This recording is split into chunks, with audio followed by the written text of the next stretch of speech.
السلام علیکم۔ پاکستان میں مذہبی معاملات پر بات کرنا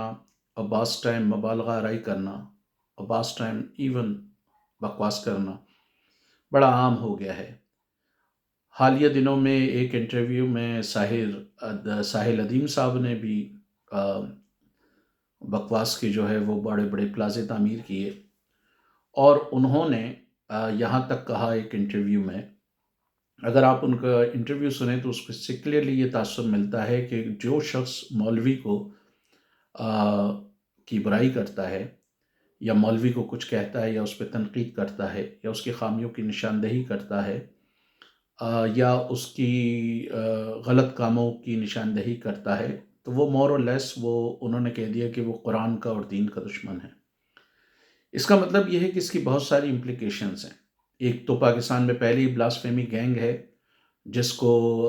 جو ہے وہ طارق مسعود کی جو ہے وہ گستاخی نظر نہیں آئی، جنید جمشید کی نظر نہیں آئی۔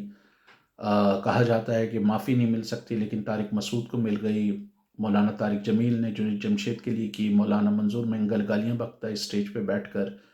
اور خادم حسین رضوی بھی گالیاں بکتا تھا۔ تو اب اگر آپ ان کی گالیوں کو ہدف تنقید بنائیں، اگر آپ منظور مینگل کے جو انتہائی فحش اور واہیات جو وہ جوک سناتا ہے، لطیفے سناتا ہے ممبر پہ بیٹھ کے، اس پر تنقید کریں، تو وہ تنقید منظور مینگل پہ نہیں ہوگی، خادم حسین رضوی پہ نہیں ہوگی، وہ طارق مسعود پر نہیں ہوگی، مفتی طارق مسعود پر نہیں ہوگی۔ وہ نعوذ باللہ آپ قرآن سے دشمنی کر رہے ہیں، آپ مذہب سے دشمنی کر رہے ہیں۔ اس سے مولویوں کے اور حوصلہ افزائی ہوگی۔ مثلا اگر مفتی طارق مسعود جو ہے وہ بھیڑ بکریوں کی طرح لڑکیوں کو بیچنے کی بات کرتا ہے کہ میں 4 4 سال کی لڑکیوں کی یا 8 8 سال کی لڑکیوں کی شادی کرواؤں گا، اس کے سامنے وہ جو سارے جنسی مریض بیٹھے ہوئے ہوتے ہیں جو اس کی بکواس سن رہے ہوتے ہیں، یا طارق جمیل اگر 70 70 فٹ کی حوروں کی بات کرتا ہے، اور اس کے سامنے جو جنسی مریض بیٹھے ہوتے ہیں، اور خود طارق جمیل کا بھی اگر کوئی سائیکو انالیسس کرایا جائے تو اس طرح کی باتوں سے شاید نفسیات داں یہی تجزیہ نکالے کہ یہ بھی کوئی بہت بڑا جنسی مریض ہے، جو 70 حوروں کے پورے نقشے، بڑا اس کی گرافک ڈیٹیل دیتا ہے، پردے بتاتا ہے کہ کتنے پردے میں ہوں گی، بال اس کے کیسے ہوں گے، رنگت اس کی کیسی ہوگی۔ اور انٹرسٹنگ بات یہ ہے کہ رنگت اس میں سیاہ نہیں ہے، وہ کالی نہیں ہے، تو ایک نسل پرستی کا بھی ایلیمنٹ ہے۔ تو اگر آپ مولویوں پہ تنقید کرتے ہیں تو اس کا مطلب ہے نعوذ باللہ آپ قرآن کی دشمنی کر رہے ہیں۔ اگر آپ یہ کہتے ہیں کہ یہ جو بلاسفیمی گینگ ہے، اس نے 700 سے زیادہ لوگوں کو جو ہے وہ ٹریپ کیا ہے، اور ان کو ابھی سزائیں بھی نہیں ہوئی ہیں، لیکن یہ عدالت پر دباؤ ڈال رہے ہیں۔ ابھی اگر یہ کہیں کہ کوئی یہ مولوی سارے مل کر، جو جج تھا اسلام آباد کا، اس کے خلاف اب سازشیں کر رہے ہیں اور اس کے خلاف جو ہے وہ کیس ڈال رہے ہیں، تو یہ ساحل ادیم کی ڈیفینیشن کے مطابق، یا ان کی انٹرویو سے نکلنے والے تاثر کے مطابق، آپ نعوذ باللہ قرآن سے دشمنی کر رہے ہیں۔ اگر آپ منظور منگل کی گالیوں کو جو ہے وہ تنقید کرتے ہیں کہ ممبر رسول پہ بیٹھ کے گالیاں بک رہا ہے، تو ساحل ادیم کے انٹرویو کے تاثر کے مطابق آپ قرآن سے دشمنی کر رہے ہیں۔ یا خادم حسین رضوی اگر گالیاں بک رہے تھے، ان کی تقریروں کو آپ پوائنٹ آؤٹ کرتے اور کہتے ہیں کہ یہ جو ہے ممبر رسول پہ بیٹھ کے گالیاں بک رہا ہے، تو ساحل ادیم کی جو انٹرویو ہے اس سے نکلنے والے تاثر کے مطابق آپ قرآن دشمنی کر رہے ہیں۔ یا مفتی طارق مسعود جو ہے وہ اگر 4 4 سال کی لڑکیوں کو بھیڑ بکریوں کی طرح جو ہے بانٹ رہا ہے، یا وہ جو ہے وہ ڈرٹی جوک سنا رہا ہے ممبر رسول پہ بیٹھ کے جنسی مریضوں کے سامنے، اور اپنی بھی جنسی امراض کا جو ہے وہ ریفلیکٹ کر رہا ہے، تو آپ جو ہے وہ مفتی طارق مسعود پہ تنقید نہیں کریں گے، بلکہ ساحل ادیم صاحب کی جو انٹرپریٹیشن ہے اس کے مطابق آپ نعوذ باللہ قرآن سے اور مذہب سے جو ہے وہ دشمنی کر رہے ہوں گے۔ اسی طرح اگر آپ پوری تاریخ میں بتائیں گے کہ کس طرح مولویوں نے ایک دوسرے پہ فتوے دیے، امام حنبل کے بیٹے نے جو ہے وہ امام اعظم ابو حنیفہ کو زندیق کہا، کافر کہا، مذہب سے بھٹکا ہوا کہا، ایک بہت بڑی بیماری قرار دیا۔ اسی طرح بخاری نے اگر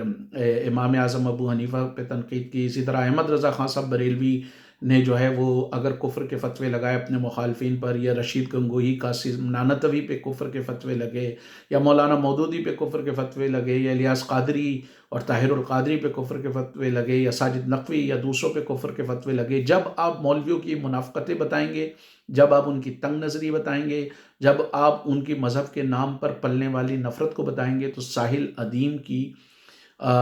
ڈیفینیشن کے مطابق یا ان کی انٹرپریٹیشن کے مطابق آپ نعوذ باللہ قرآن سے دشمنی کر رہے ہوں گے۔ تو اس کی امپلیکیشن کیا ہے کہ یہ شخص، اس شخص کا یہ جو انٹرویو ہے وہ مزید مولویوں کے حوصلے بڑھائے گا، اور مولوی جس طرح جانوروں کی طرح بچوں کو مار رہے ہیں مدارس میں، مزید ماریں گے، کیونکہ ان کے تو حوصلے بڑھیں گے کہ اب ہمارے تشدد کو اگر کوئی تنقید کرے گا تو وہ تو قرآن سے دشمنی کرے گا۔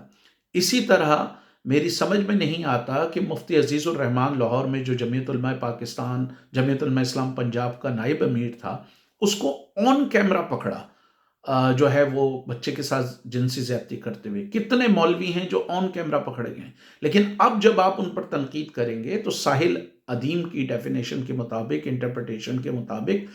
آپ جو ہے وہ نعوذ باللہ قرآن سے دشمنی کر رہے ہوں گے۔ تو یہ بڑے عجیب معاملات ہیں کہ ان مولویوں نے جو ہے ماضی میں دہشت گردوں کو رومنٹیسائز کیا، دہشت گردی کی گلوریفیکیشن کی، ان کے اسٹیٹمنٹ ریکارڈ پر ہیں۔ ان مولویوں کو جنہوں نے ان دہشت گردوں کو گلوریفائی کیا، ان پر آپ تنقید کریں گے تو آپ ان پہ تنقید نہیں کر رہے ہوں گے، ساحر ادیم کے انٹرویو کے انٹرپریٹیشن کے مطابق، اس سے ابھرنے والے تاثر کے مطابق آپ قرآن سے دشمنی کر رہے ہوں گے۔ تو ہمارے معاشرے میں مولوی پہلے ہی سر پہ چڑھے ہوئے ہیں، لوگ پہلے ہی پاگل ہو کر ان کے دیوانہ ہیں، وہ یہ دیکھتے نہیں ہیں کہ جو الیاس قادری کے پاس اتنی چمتکار ہیں، اتنی کرامات ہیں، وہ 1200 روپے مانگ رہا ہے اپنے مریدوں سے کہ 1200 روپے دو، جو اتنے اندھے ہیں کہ ان کو اتنے عقیدت میں اتنے اندھے ہو چکے ہیں کہ وہ پوچھتے نہیں کہ الیاس قادری صاحب آپ کا تو کوئی ذریعہ آمدنی نہیں ہے، آپ یہ کروڑوں کے گھر، کروڑوں کی گاڑیاں کس طرح لے کر گھوم رہے ہیں، یا مفتی تقی عثمانی سے ان کے پیروکار نہیں پوچھتے کہ آپ جو ہے وہ کس طرح کروڑوں کی گاڑیاں لے کر گھوم رہے ہیں، آپ تو دین کی خدمت کا دعویٰ لے کے نکلے تھے۔ یا خادم حسین رضوی جو ایک 5 گریڈ کا بمشکل آفیشل تھا، اس کی 25-30 ہزار تنخواہ ہوگی، آج اس کے بیٹے کہتے ہیں کہ وہ بہت بڑا زمیندار تھا، جبکہ نکتوت میں اور وہاں پر اٹک میں سارے لوگ جانتے ہیں کہ کتنے بڑے یہ جاگیردار تھے، یا کتنی بڑی ان کے پاس دولت تھی، یا دولت کی کیا ریل پیل تھی۔ تو اب مولویوں کی پوزیشن مزید مضبوط ہوگی، وہ مزید دھڑلے سے کسی بھی بندے پر جو ہے وہ کفر کے الزام لگائیں گے، کیونکہ اب کیوں ان کی تائید میں ایک یہ ماڈرن بکواس کرنے والا آ گیا ہے جو پینٹ کوٹ پہنتا ہے۔ انٹرسٹنگ بات یہ ہے کہ جو اس کا خود لباس ہے وہ ان مولویوں کی انٹرپریٹیشن کے مطابق خود انتہائی کافرانہ ہے، لیکن آپ اس پر بھی اب تنقید کرتے ہوئے ڈریں، کیونکہ مولوی جو ہے وہ اگر آپ ایسی تنقید کریں گے تو ساحل ادیم کے خیال میں آپ جو ہے وہ بنیادی طور پہ قرآن سے دشمنی کر رہے ہیں، آپ مذہب سے دشمنی کر رہے ہیں۔ تو یہ ساحر ادیم کی جو بکواس ہے وہ پاکستان کے معاشرے کو مزید رجعت پسندی کی طرف، مزید دقیانوسی نوسیت کی طرف لے کے جائے گی، اور ایسے بیانات جو ہیں وہ ان مولویوں کے حوصلے بڑھائیں گے، ملک میں انتہا پسندی کو بڑھائیں گے، اور مولویوں کی بدماشی کو بڑھائیں گے۔ تو ضرورت اس امر کی ہے کہ we need to take it with a pinch of salt. یہ جو بکواس کر رہے ہیں ساحل ادیم صاحب، انہوں نے پہلے ہی بہت بکواس کی کہ دعا کی سپیڈ جو ہے وہ پتہ نہیں کس سے زیادہ ہے اور کس سے فاسٹر ہے، اس طرح کی کرتے رہتے ہیں، تو نئی بکواس نہیں ہے۔ تو ان کی جو بکواس ہے وہ بہرحال اس حوالے سے خطرناک ہے کہ اس سے بلاسفیمی گینگ جیسے لوگوں کے حوصلے بڑھیں گے، اس سے مولویوں کے حوصلے بڑھیں گے، بچوں پہ ممکنہ طور پہ زیادہ تشدد ہوگا، خواتین کے لیے جو مولوی ہمیشہ زندگی جو ہے وہ اجیرن بناتے رہیں، وہ مزید ان کے لیے مسائل کریٹ ہوں گے، وہ اسی طرح انڈر ایج لڑکیوں کی شادیوں کو جسٹیفائی کریں گے، وہ اسی طرح خواتین پہ تشدد، کیونکہ سارے مولوی یہ کہتے ہیں کہ آپ خواتین کو مار سکتے ہیں، تو اس خواتین کے خلاف جو ہے وہ بھی جسٹیفائی ہوگا جب مولوی پہ آپ تنقید کریں گے۔ تو وہ ساحل ادیم کے انٹرویو سے ابھرنے والے تاثر کے مطابق آپ جو ہے وہ قرآن سے دشمنی کر رہے ہوں گے، تو اس سے مولویوں کی پوزیشن معاشرے میں مزید مضبوط ہوگی، اور ان کی بربریت اور ان کی وحشیانہ پن میں جو ہے وہ مزید اضافہ ہوگا۔